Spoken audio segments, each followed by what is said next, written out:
Is Israel on the verge of an all-out war with Iran? It's time for The Line of Fire with your host, biblical scholar and cultural commentator Dr. Michael Brown. Your voice for moral sanity and spiritual clarity. Call 866-34-TRUTH to get on The Line of Fire. And now, here's your host, Dr. Michael Brown. Thanks for joining us today, friends, on Thoroughly Jewish Thursday on The Line of Fire. You don't want to miss a minute of today's broadcast. I've got two special guests from Israel.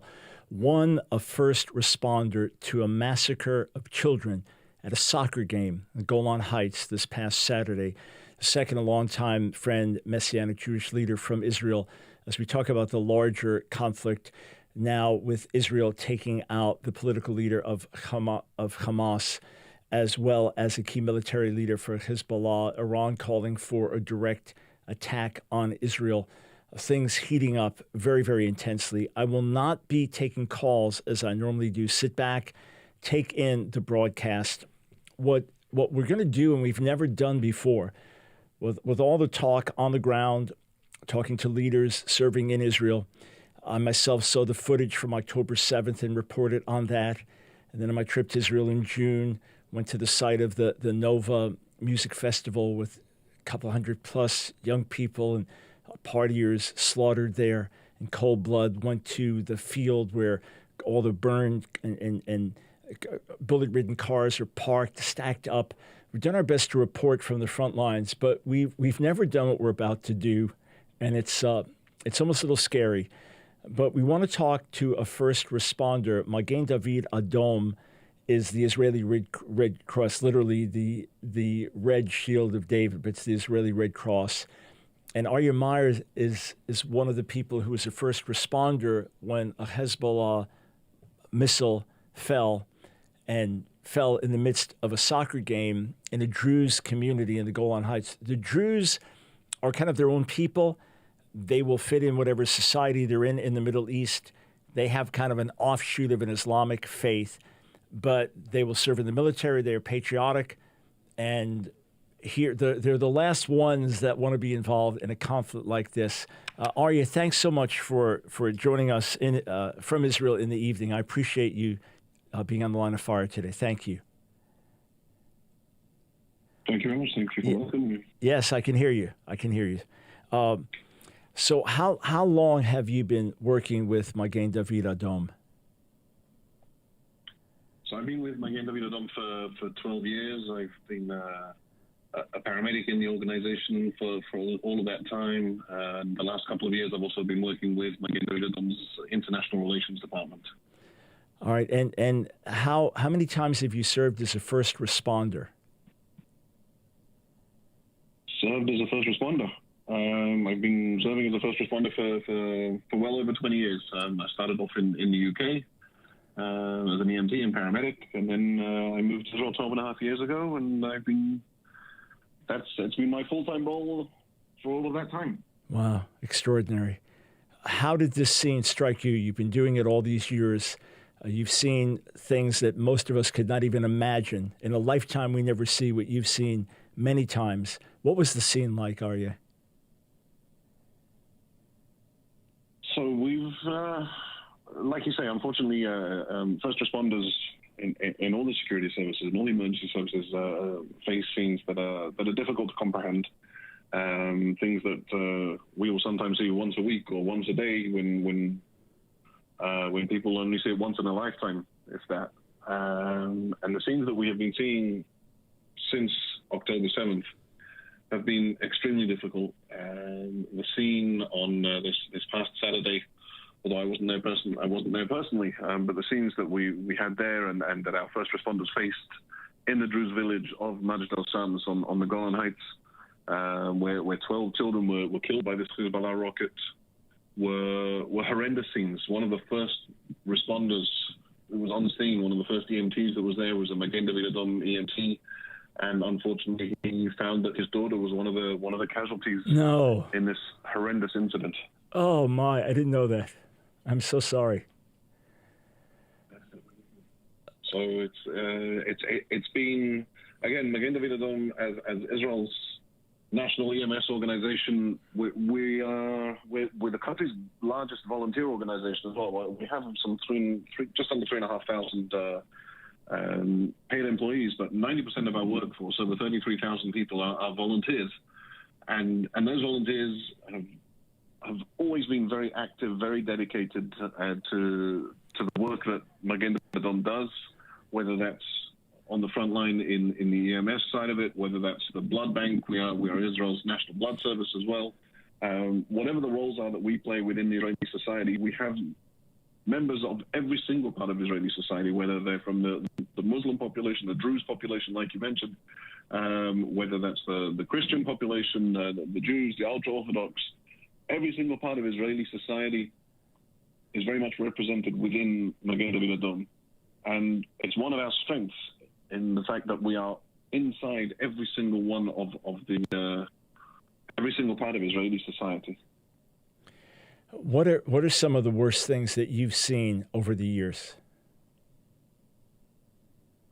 So obviously, October 7th was very difficult for all of our staff, for the EMTs, for the paramedics, even for the dispatchers who weren't necessarily seeing with their own eyes what was what was happening, but were taking calls that are absolutely unthinkable. Children who were hiding in closets. You can hear the gunfire in the background, talking to people who were at the site of the Nova Music Festival, and again you can hear their life basically being taken from them. And I think it's very much for many people who are involved and who have been involved for many years. October 7th and those days around that, and events like last Saturday up in Majd al-Shams are some of the worst events that we've ever had to deal with. It was also the fact that Magen David Adom came under direct attack. Hamas terrorists planned to attack ambulances and planned to attack our members of staff who were responding to the emergencies. One of our EMTs was killed in the ambulance that he was on his way, in a very clearly marked ambulance, on his way to the music festival. One of our paramedics was killed in a clinic as she was treating other people, and when she was found sometime later, she was found with a tourniquet tied around her own leg. So she'd been injured at some point, and was so dedicated to doing what she was doing, to saving the lives of those who came to her for help, that she continued treating them despite everything that was going on around them. And Israel is a very small country. We have slightly less than 10 million people living here. And it means that it's very personal, that you're never more than 2 degrees of separation from somebody who's directly affected by everything that's been going on. Whether that's on October 7th itself, whether that's in the war that's been going on ever since. And now we're kind of staring down a barrel, worrying about what might happen over the next few days. The Middle East is a very, very tense place to be. Israel is a very tense place to be at the moment. And Magen David Adom is ensuring that whatever can be done to be prepared for any eventualities is being done. Over the last couple of days, we've been 3 days, in fact, we've held a nationwide drill to prepare for escalation in the war, to prepare for what might happen. And the truth is, this drill was planned for many weeks, but it's now fallen around what's been happening, the events of the last 48 hours in the Middle East, where two of the chief terrorists, one from Hezbollah, one from Hamas, were assassinated. And now Israel is very much on the highest state of alert it possibly can be. Just in the last few minutes, just before I started talking to you, there were red alerts and rocket fire again into the north of Israel. And this is something that obviously concerns us as an EMS organization that needs to provide aid and care to the people of Israel, whatever might be happening around us. Let me ask you a kind of unique question. Based on your viewpoint and how much you see all the unjustified suffering from October 7th to the killing of the children in Majd al-Shams, what would you say to the people of Gaza? Obviously, your heart goes out to them as they suffer. You know, the IDF does its level best to avoid civilian casualties. But if you could speak to the people of Gaza, what would you say to them? Nobody in Israel wants a war. That has to be the bottom line. Nobody here wants to be fighting a war. Nobody wants to be losing members of their family or friends or being in a situation that is impossible. And we want this war to end. We want there to be peace in this region. We want to be able to live in peace alongside neighbors. And we want them to accept the fact that the Jewish state is going to stay here. And again, the Jewish state is here and protects all the minorities that live in the state as well, whether they are Muslim, whether they are Christian, or whoever they are. One of the most notable things about the state of Israel is that it is the only country in the Middle East where the Christian population is actually growing. Yes. And what I say to the people in Gaza is that if they want peace, then it's very much attainable, and it's what we hope for, it's what we pray for, and that's what we would like to be working towards. We would like to obviously see the hostages returned as soon as possible. Well over 100 hostages still being held in Gaza for the last 300 days. This is the 300th day of the war, and we would like to see them home, and we would like to see peace in this whole region. Yeah, and of course, sir, I know that's your heart, and I'm still just having a hard time processing the report about an EMT seeing that one of the casualties is his own daughter.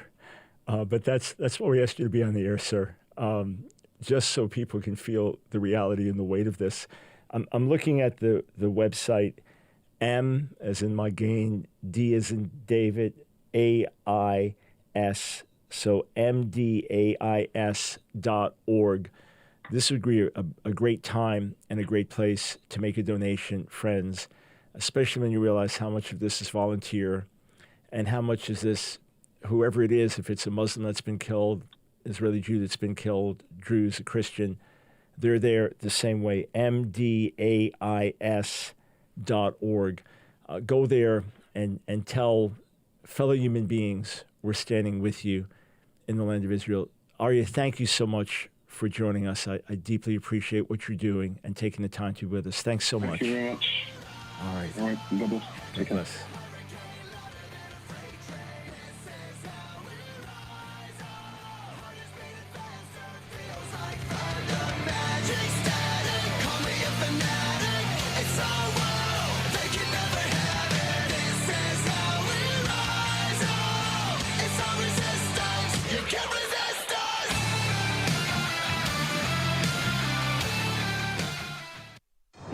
I'm Paul Burnett, a board-certified doctor of holistic health, and I want to take this opportunity to talk to you about the importance of healthy blood flow and how it's enhanced by a miracle molecule known as nitric oxide.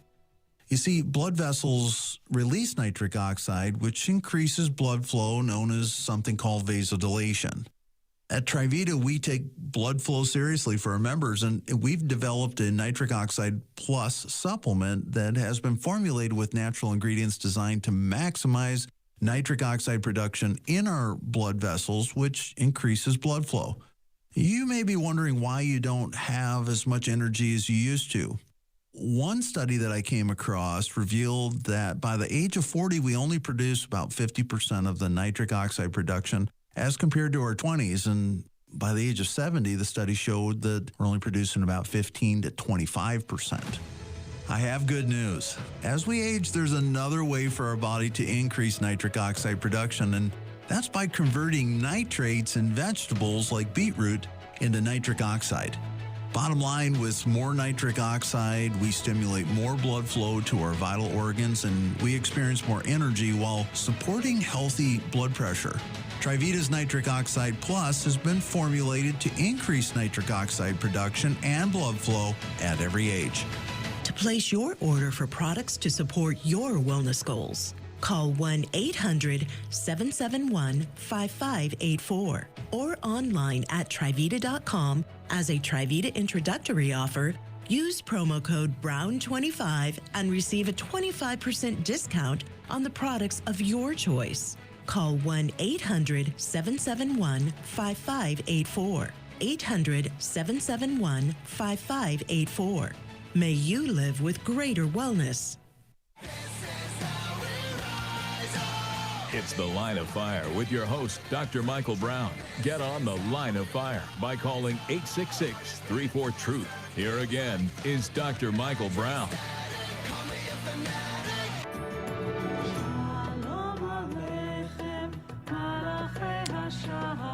Welcome, friends, to Thoroughly Jewish Thursday. How wonderful it would be if Shalom Aleichem could be sounded through the Middle East. This is Michael Brown. In a moment, I'm going to be joined by my dear friend, longtime colleague, Messianic Jewish leader Ron Cantor. Israeli citizens, lived in Israel for years now with his wife Alana and their kids. He's in the States for a bit now. We coordinated right before the show that he was going to be around, so we wanted to bring him on. I'm still a bit overcome just thinking of the realities that we heard from a first responder, Arya Myers, from the Magen David Adom. But just so you can be aware what's happened in the last few days. So a few weeks back, Israel launched a major operation to take out Mohammed Deif, who is the military commander of Hamas in Syria. So building he was allegedly in was decimated, and just in the last 24 hours, Israel's confirmed, yes, for sure, he was killed. So he was the senior military leader. Then over the weekend, there was a Hezbollah rocket fell in a Druze village in the Golan Heights. We just heard about that, killing. It was during a soccer game. It fell on the soccer game as the kids were playing. Dozen kids killed, others obviously terribly wounded. And then Israel immediately retaliated and took out Fuad Shukr, who is a senior military leader with Hamas, took him out in Lebanon. And then the biggest news of all, Ismail Haniyeh, who is the political leader of Hamas, and he's been safe in Qatar for 10 plus years.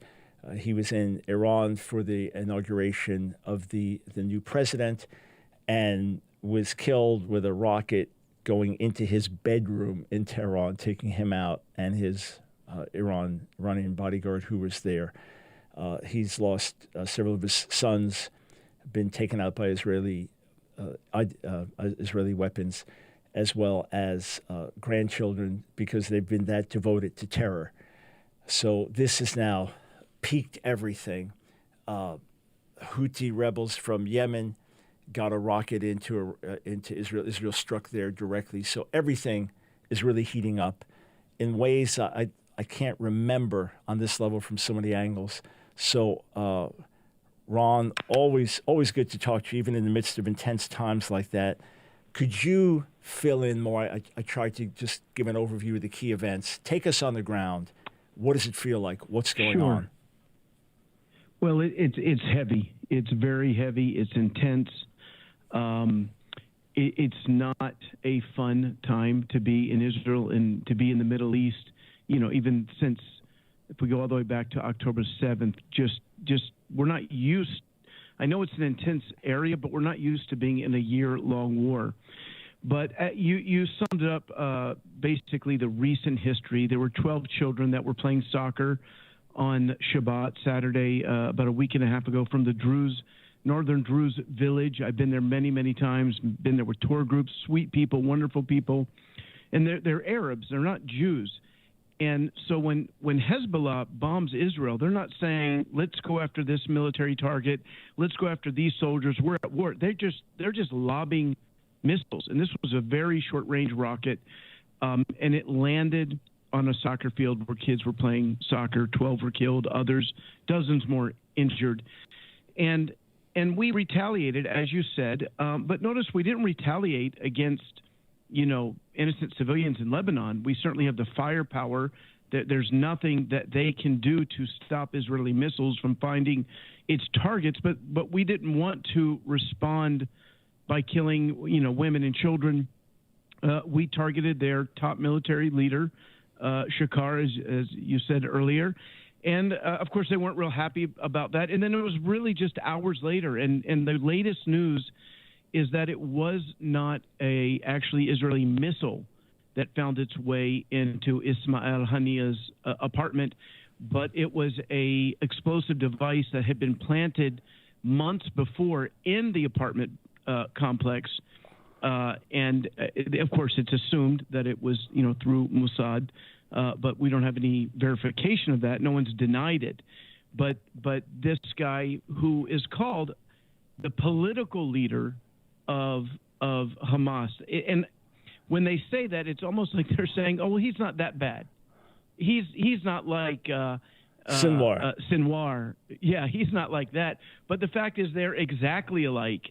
He on October the 7th, he filmed himself watching on TV the atrocities and then giving praise to the Muslim God. Yep. So right now, Israelis are bracing for the response from Iran. Iran's kind of in a no-win situation. They were embarrassed, humiliated. In the Middle East, it's just a very different mindset than America or the West. They have no choice but to respond, or they would lose face all over the Middle East. That's one of the reasons why they're being so loud about it, almost telegraphing their next movement, because I don't think that they want war. That's one of the reasons that they use Hezbollah, they use the Houthis, they use Hamas, is because they don't want to directly be involved themselves, because that would escalate things. As everyone knows, Israel has nuclear weapons. We've never used them. We call it the Samson option, meaning we would never, ever, ever use them unless it was, to save our country from extinction.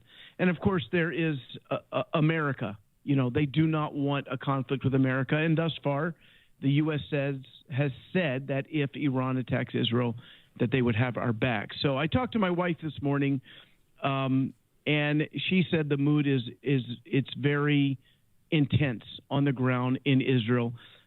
People are expecting something, maybe even as soon as tonight. I don't think it would be tonight, because the Iranians just met with the leaders of their proxies, Hezbollah, the Houthis, and Hamas today in Tehran. They can't use Zoom or Skype because it would all be intercepted, so they have to bring everyone there for a meeting. But it's a little bit of a scary time. And one of the things I shared with you this morning privately is my big concern is, I'll tell you what my first reaction was. My first reaction was, bring it on. You tried this in April. You sent 300 projectiles, missiles, ballistic missiles, cruise missiles, and drones, and we took down over 99% of them. And as I said that in my heart, as I said, bring it on, I realized that overconfidence paves the way to bad things. I remember back in 1967 when Israel won the Six-Day War handily. It's called the Six-Day War because we took the West Bank, the Golan Heights, and the entire Sinai Desert in 6 days. It's unheard of in modern warfare, or in any warfare, to take so much land in just such a short period of time. And it was only 6 years later, as we were still, the toast of the world. Everyone was talking about those amazing Israelis, how they won the Six-Day War in 6 days. In 1973, we suffered a horrific attack on what's called the Yom Kippur War. We ended up winning that war, but we suffered great losses. So it's important, as people pray for Israel, that they pray that we would continue in humility before God, that we would give God glory for protecting us in April, and not just assume that because of our greatness or our righteousness that we'll be protected from all attacks. Yeah, and let me just say this, then we got a break, and we'll be right back. But think of the failures of October 7th. And some of that, there was an arrogance, there was failure to pay attention to intel that came in. So that has to be very, very much in our memory. And yeah, Ron, I'm reading the story. I've got it up here to read during the break, that Haniyeh was killed by an explosive device that was secretly smuggled into his guest house in Tehran, apparently in June. Talk about planning ahead. And then just as he's safe and secure there, blown to death. Sobering. We'll be right back.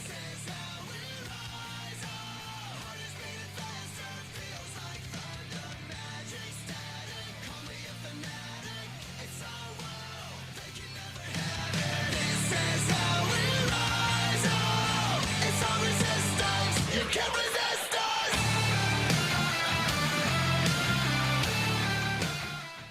Hey, friends, Michael Brown here. My delight to serve as your voice for moral sanity and spiritual clarity. We are living in such urgent times today, friends, that all of us are in the line of fire. There's a target on your back. There's a target on my back. If you simply seek to live by biblical values or just conservative moral values, you could be canceled. You could be cast out. You could be put down. You could be silenced. I'm here to say, friends, that I am not about to be silenced, and I don't believe you are either. It is time for us to stand up. It is time for us to say enough is enough. It is time for us to push back in Jesus' name.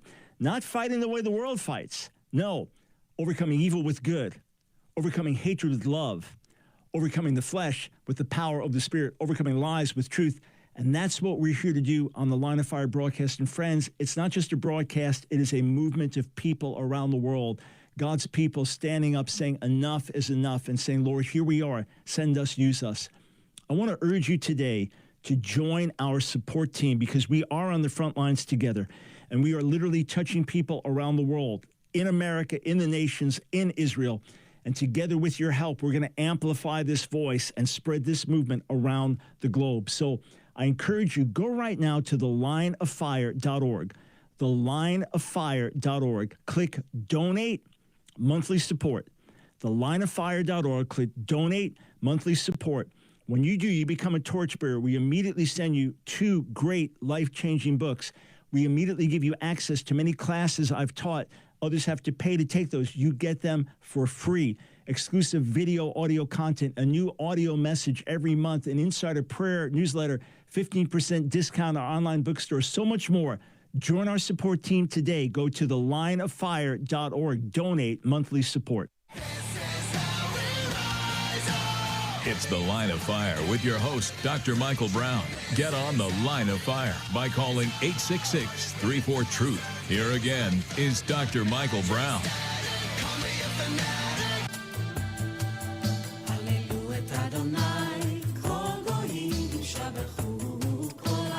Welcome back, friends, to the Line of Fire broadcast. Michael Brown, delighted to be with you on this Thoroughly Jewish Thursday. I want to say from the heart, thank you, all of our supporters, all of our torchbearers, all of our prayer warriors. You are helping us stand strong on the front lines. On a daily basis, we are standing against the ugly rise of anti-Semitism worldwide. We are combating theological errors in the church. We are pushing back against counter-missionary rabbis trying to pull people away from Jesus and reaching out to the lost sheep of the house of Israel. That's what we do day and night. We do it with your help. So thank you for standing with us. Thank you for praying. Those that want to join our support team on the front lines, going to the Jew First, go to thelineoffire.org, thelineoffire.org. Click Donate Monthly Support. Welcome aboard in advance. Going back to the phones with my dear friend Ron Cantor. By the way, Ron, right before you came on, I was talking to a first responder from Magen David Adom, and I asked him what did he see at the Druze village, and he said actually he wasn't there, but one of his colleagues was there, a first responder, and he gets to the soccer game and finds out that his daughter is one of the dead. But this is this is the madness of it. It just, Israel continues to do its best to not retaliate against innocent children and women and non-combatants. And the terrorists just want to kill as many as they can. It is a different spirit. Ron, in the midst of this, though, obviously you have hope, you have faith, as does Alana, other believers in the land. But it's different than living in another country. I mean, you are... what about the app that a lot of Israelis have that just shows them when a bomb's, a rocket's being fired or something? It's like going on constantly, isn't it? Yeah. I mean, I can be doing anything and anywhere, and I can be in any other country. And then suddenly I hear, my phone starts going crazy, which is signaling, now it's not, in the beginning it was coming out of Gaza, and we live 10 minutes from Gaza.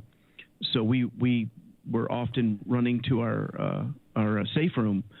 But now it is almost exclusively coming out of the north. And Hezbollah has a lot more rockets than Hamas ever did. Yep. So it could be 50 at a time Although a week ago, for the first time in a month or so, Ashkelon, our city, the sirens went off, and my wife had to take cover. I wasn't there, but it's intense. I've lived most of my life until I was 38 in the States. The last 21 years, I've lived in Israel. And, in America, I've never been through a war. Now, there have been wars. Right. There have, but they're in not on our soil. Not on our Iran. soil. Aside from the Civil War, not on our soil. Right. So you think of David before he killed Goliath. He is taking a horse or walking or whatever, and within 20, 30 minutes, maybe an hour, he's at the front lines of a battle. That's what it's like. I see family members all the time sitting on the side of the road near Gaza with their soldier son or daughter, having coffee, embracing each other, and then they know that their son or daughter is going back to fight for the land of Israel, and they might die. They might be killed in battle. It's very intense. But yes, we have hope. But I'm not going to lie to you. I've had to fight to keep that hope. I've had to go back to the scriptures. I've had to remind myself who God is. And I had to remind myself that, these things happened in the Bible. When difficult things happen, we want to blame God. We can tend to lose hope, lose perspective. But if you go back to the Hebrew prophets, if you go back to the time of Jesus, Israel was under Roman rule, and the Romans were not very nice in the way that they governed Israel. So it's been a very, very difficult time, a very dark time, but also a time to reach our people on Shalano TV, our Hebrew language TV channel. We share the good news 24/7. That is still our focus, and at the same time trying to be a light to the people of Israel by helping any way we can, serving soldiers, serving those who've been evacuated from their homes. 80,000 Israelis in the north have no home to go to every night. They're living in hotels. They're living in a friend's house. And then, of course, tens of thousands on the Gaza border in the kibbutzim. Most of them primarily, center left, if not all out left wing, sympathizers with Palestinians were, savagely attacked. And those survivors, for the most part, they cannot go home, and they're living. They have no home to go to. So, Ron, I want you to react to some clips. There's a young man, Zach Sage Fox, Jewish American, not religious, and he decides to go into Ramallah, to go into what's known as the West Bank, and interview Palestinians there to see how they feel about October 7th, to see how they feel about Hamas in general, about a two-state solution. And basically, because he could pass off as an Italian American, he just said he was Italian American, and that's how he got in. But I want you to listen. There are a couple of clips, and then tell me if your experience or your knowledge confirms this, and then kind of where do we go from here. So let's listen to clip number 1. For months now, millions of people around the world have been chanting Free Palestine. Well, I've decided to see Palestine. Welcome to the Wild West Bank.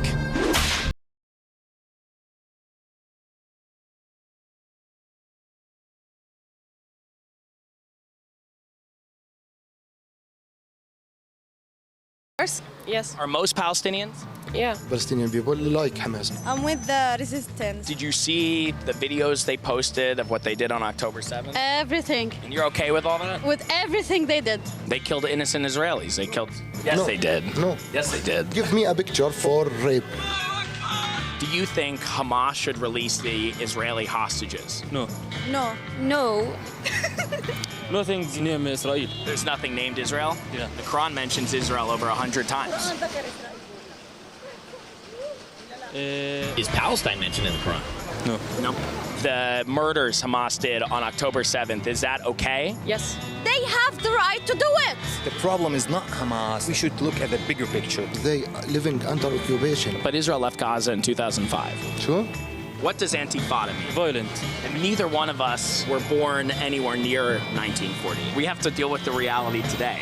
No. No, don't deal with the reality today. Okay, that's clip number 1. Are you surprised to hear that, Ron? I'm not surprised to hear that. Now, to be honest, in those types of interviews, whether you go on a college campus or to a protest, it's very selective, the ones who actually get on the air. I'm assuming 100% of the people did not have that same response. I certainly hope so. But I'm not surprised because they're brainwashed. As you could see, one of them said that, Hamas didn't murder Israelis. I can tell you, I've seen the footage. I sat through the 45 minutes of the footage that Hamas themselves filmed. Yep. And I screened it. I saw it. I saw the murder. As did I. Yeah. Yeah. It's like in any other. I was just recently in an issue where a well-known minister fell into horrific sin. And there's people who will not believe it. No, it didn't happen. And they don't want to hear the stories. They don't want to hear what happened because it would change their narrative. So you have people who've grown up in Gaza, who've grown up in the West Bank, and their children's show promote suicide bombing. Yep. So they end up being brainwashed. I would love to see those same people if they were able to live in a free society for 20 years. Like, for instance, if I go to your average American Arab Muslim, they now maybe they don't love Israel, maybe they're not, a Zionist, but they're much more tethered to reality because they've tasted freedom. They own their own businesses. They can have jobs and freedom of speech. In the West Bank, you can't speak against the government. If you're a journalist, particularly in Gaza, you cannot speak against Hamas as a journalist. So my heart really goes out to the people who've been raised with such hatred. I'll finish with this. I remember during the Syrian civil war, an Israeli journalist interviewed a Syrian refugee in Italy. And he was asking me about the Jewish people. And they're monsters. They do this, they do that. And he said, well, I'm Israeli. And the guy wouldn't believe him. Because he didn't have fangs, he didn't have horns, he was normal. Wow. Yeah, I was speaking to a Christian some years back, and they said they were from Eastern Europe, and they told me they were taught that never to eat Passover matzah because it contains the blood of Christian children. So that's what they grew up hearing. And right. We're talking about, our generation of people. In other words, someone that in our lifetimes has heard that. And these types of libels are very common in the Muslim world. And then every time there's a war, it gets, you could just, if someone just searches like illegal organ traffic, you'll find Israel's accused of slaughtering Palestinians to steal their organs for black market sales. And people really believe that stuff. If you knew how many times in Europe that I've been asked by God-fearing Christians if it is true that no Jews were killed on 9/11, you'd be stunned. And of course, I think it was your brother-in-law. Yes, sir. Passed away in 9/11. He was Jewish. Yep. And but they hear these things. They have no way of checking them. And we know over the past few years that even good God-fearing people can be given to conspiracy theories. How much more if you live in a dictatorship under an oppressive regime that controls the media, the TV, everything? Yeah, and I feel the same. My heart goes out to the folks involved because they've been raised a certain way, and then because of their corrupt leadership and the constant war being waged against Israel, that Israel has to keep a lid on things. And can't just say, okay, free everything, free travel, free commerce. So they grow up under some level of oppression. And the more that Israeli lives are taken by Islamic extremists, the more the country itself is going to get hardened and even go further right. So that only compounds the problem. So, Ron, I do want to give some encouragement to our listeners, but first and foremost, I want people to feel the reality and really pray, not just like, oh, Israel, oh, praise the Lord, Israel. This is a war zone. This is a literal war zone with massive potential implications. So we'll be right back and tell you how you can connect with Ron Cantor. He's got a wonderful ministry, Messiah's Mandate. You want to be getting his newsletters. We'll be right back.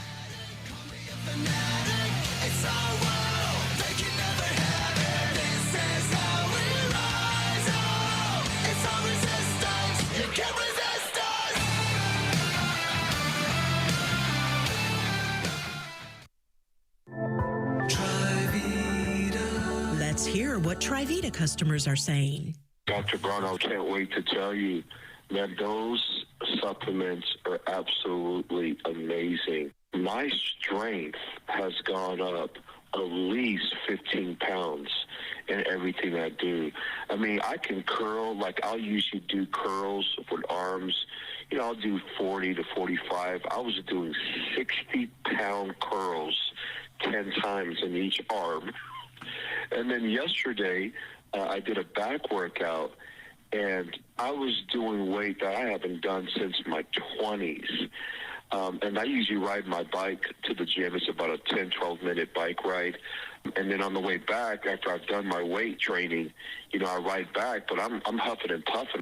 And I rode my bike there and back, and I had so much energy. I'm telling you, the combination of the nitric oxide with the MyoHealth is just amazing.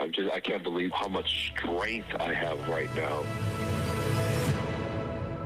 I mean, I'm just really excited about it. Trivita wants you to experience wellness too. Do something good for your heart and cardiovascular system. Learn how to get 25% off Nitric Oxide Plus. Call 800-811-9628 or go to Trivita.com. Use promo code BROWN25 in the shopping cart to receive 25% off your first order, and Trivita will give a substantial portion of your order to help support the Line of Fire radio broadcast. Call 800-811-9628 or go to Trivita.com. Use promo code BROWN25 in the shopping cart. Get 25% off Nitric Oxide Plus. Call 800-811-9628. 800-811-9628. It's the Line of Fire with your host, Dr. Michael Brown.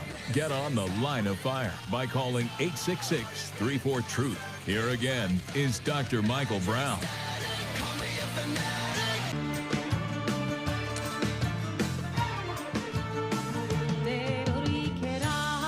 Welcome back to Thoroughly Jewish Thursday. Michael Brown, thanks so much for joining us. Did my last workout a little bit before radio. Before that, took my Trivita supplements, part of my healthy lifestyle, and we appreciate them being our co-sponsor. I'm not taking any calls, so we'll just do our best to get to more calls on tomorrow's broadcast. But it's so important that we could hear from our friend Ron Cantor, living in Israel now, 21 plus years with his wife, native-born Israeli, Ilana. Just great to be with Ron and Ilana in just a little over like 6 weeks ago in Israel. So Ron, when you look to the future, obviously we don't know what would work. You know, two-state solution. Let's see how that could work. And there's another clip I'll play, but I'll just save the time to be with you and talk here. But, you know, two-state solution has seemed impossible for many years. The idea of one state, I mean, how in the world does that work? You know, all kinds of issues. So there are more problems and questions than there are answers and solutions right now. But ultimately, the deepest hope that fuels your heart is not an immediate hope, it's a long-term hope. What burns in you in terms of the highest and greatest reality? Are you there? Did we lose Ron? All right. Let's see what's going on. Truth, if you could check on that and see what happened with our guest. But I'll answer for Ron. I'll answer on Ron's behalf. I know that ultimately the purposes of God win out. I know that in the end, the kingdom of God triumphs. I know that in the end, Yeshua returns and he sets up his kingdom on the earth. I know that the wicked will ultimately be destroyed. And I know that there will be a vast harvest of souls, a massive number of Gentiles, of Goyim, the people of the nations, coming in the kingdom greater than ever we've seen, and a final turning of my Jewish people, all Israel being saved. So that encourages me day and night. You know, the scriptures say, for example, that weeping may endure for a night, but joy comes in the morning. there is this ongoing reality that God is faithful. His anger lasts for a moment, but his mercy, his kindness are everlasting. He pours out judgment to the third and fourth generation of those who hate him, but shows mercy to thousands, meaning 1,000 or thousands of generations. He is slow to anger, but great in mercy. That is our God. That is who he is. And no matter how painful and difficult the situation, my heart absolutely goes out to the people in Gaza. And what they have suffered is overwhelming because of what Hamas did and Israel having to wage war on Hamas. The people of Gaza have suffered immensely. And the vast majority of Israelis care about that. They're not indifferent. They don't just want to see innocent children getting bombed, suffering in Gaza or anywhere else. Things have ratcheted up to the point, though, where there's massive hostility on all sides. You think of Ismail Haniyeh, so he became the political leader, took over Hamas, was the leader when Hamas came into power in 2006, and then briefly was the leader of Palestinian Authority as well, and then basically purged Palestinian Authority. All kinds of violence, Hamas against Palestinian Authority, back and forth, PLO, horrific violence that way, and then led Hamas in Gaza for years before moving on to his other responsibilities. But certainly in his mind, his kids have been killed, his grandkids have been killed by his evil Israel. And I saw the same footage Ron mentioned where he and his friends are watching. They have it on the big screen TV. They're watching the events of October 7th and the slaughter of the Israelis, and they get on their knees and they do prostrations before Allah, praising him for his greatness. So that's how the enemy gets in, and these deep hatreds arise. He's a lost soul as well. Those that died with him lost souls. So our hope is in the goodness of God. Our hope is that he will establish his kingdom forever. So, Ron, not sure how we lost you there. I asked a question, but answered it for you in terms of our great hope. In the midst of this, though, this is always harvest time, isn't it? During times of shaking and upheaval, that there seems to be greater openness to the gospel. What are you seeing and hearing about what God is doing in the land in that regard? Well, let me first make sure you can hear me. I can hear you. I can hear you. Very good, very good. Well, it is an opportunity. It's only natural during times of great difficulty that people think about their mortality. They think about God. They think about eternity. And it's an opportunity to reach people. I know that sadly many of them are going to turn simply to Orthodox Judaism. It wouldn't be second nature to consider the claims of Yeshua, Jesus. They would turn to what is familiar with them. That's why our task is urgent in reaching our people, that we're available, that they're able to find us. I did hear about one soldier, a believer. He came home for a weekend and he asked his mom and dad, get me as many Hebrew New Testaments as you can give me because my friends are asking questions. Yep. They want to read it. So it is an opportunity right now to reach Israelis with the good news. There is an openness. And Ron, as far as the importance of the church standing with Israel, it doesn't mean that we hate Palestinians. It doesn't mean we're indifferent to the sufferings of the people in Gaza. It doesn't mean we sanction everything Israel does. But could you explain, as an Israeli, what it means to the people of Israel to see Christians standing with Israel and why that message is so important in light of church history? It's huge. And I do agree with you that we're not a perfect people. And we are as imperfect as many other governments in the world, but there is a grace on Israel, a chosenness to bring the Messiah into this world. And so when Jewish people today who have been persecuted, I mean, we are the oldest hatred, the longest hatred. You know, if you go back to Persia with Haman, that was an attempted genocide during the I mean, we have been hated in every generation. Yep. So when we see all of this spewing of anti-Semitism online, on Twitter, on TikTok, when we hear that believers are standing with us, it's like water in the desert. We almost don't believe it. We're almost a little bit shocked by it. Like, everyone else hates us, why don't you? And, of course, the hatred is demonic. It's not based on anything that we've done or anything that we deserve. It is a demonic conspiracy because of Satan's hatred for Jesus, jealousy of Jesus, and hatred of the Jewish people, knowing that there has to be revival in Israel before the coming of the Lord. So he seeks to kill the Jewish people. But nevertheless, we're used to being scapegoated. We're used to being hated and falsely accused. And so when we see that true followers of the Messiah do love us and care for us, it means everything. And you've been to a good number of nations over the years. When you talk to a lot of Christians in different parts of the world, they're often very surprised to hear about anti-Semitism in church history because they just read the Bible on their own, and instead of hating Jews, they love Jews. Has that been your experience?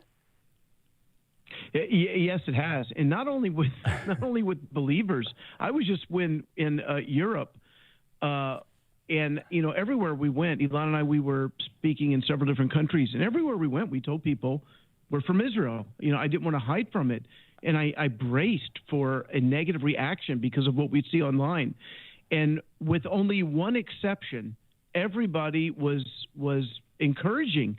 Was asking questions, are you guys okay? And, wow. And these are not believers. These are just normal Europeans. The one experience we did have is we went into a restaurant, and the manager waited on us, and just, I don't know why, we clicked with her, very sweet young lady. This is in The Hague, by the way, so you can only imagine what they hear day in and day out. International Criminal Court. Yeah, get that bad guy Netanyahu. Right. So she treated us so well that we came back on the second night. We were there for a conference, and we ate there again, and she's our friend. We love her. And then she says, why are you guys here? Why are you in The Hague? And I said, well, we're at a conference on Israel. She disappeared. We didn't see her for a half hour. When she came back, she was a different person. And Elon and I looked at each other and said, what happened? And Israel. Yeah. So, but everybody else was great all over Europe. All right, Ron, where do folks connect with your ministry so they can get your newsletter? It's a very difficult website to remember. It's my name, roncantor.com. You can sign up there, RONCANTOR.com. Sign up there, and we'll send you our newsletters from Israel, and we'd love to be in touch with you. All right, that's roncantor.com. He's got a more Jewish-sounding name than Michael Brown. Hey, Ron. Love you, man. Give my love to Alana. Thanks so much for taking time to join us today. God bless. All right, friends, you know that I am always full of hope, and I live with this overflowing confidence in the goodness of God, and that is me at this very second. But I want you to feel the heaviness and the weight of the moment. Millions of lives are on the line. There could be some very explosive things in the Middle East. I'm not connecting it with biblical prophecy because I can't do that at the moment. I don't know exactly where we stand. I can just say it's one of those times when we really need to pray, God, mercy, mercy, mercy on Israel and the Middle East. Your will be done. Your will be done. And may hearts turn to you, Jew, Muslim, Arab. May hearts turn to you, Christian, for the glory of God, that Jesus would be exalted, Yeshua would be exalted. Thank you, friends, for being there. You can't resist.